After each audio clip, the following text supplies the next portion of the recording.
Une réflexion sur quelque chose qui nous concerne tous.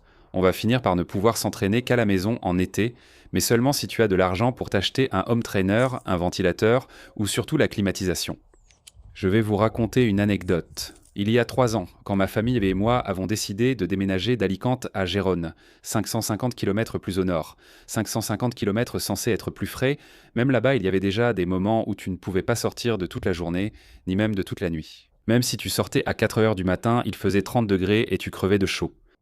Bon, la question c'est que quand je suis arrivé à Gérone, je sortais à 14 heures en plein mois d'août et je me suis dit, il fait chaud, mais on peut quand même sortir.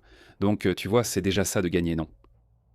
3 ans plus tard, je me retrouve dans la même situation qu'à Benidorm.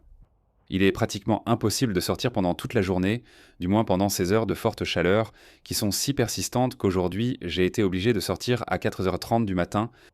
Enfin, vous pouvez en rire, mais j'ai déjà vécu dans un endroit comme la Thaïlande, où les cyclistes ne pouvaient en sortir s'entraîner sur la route qu'à 4 heures à 3 heures du matin parce que c'était le seul moment où la rue n'était pas littéralement un enfer. Je ne sais pas pour vous, mais je crois qu'on est condamné au home trainer.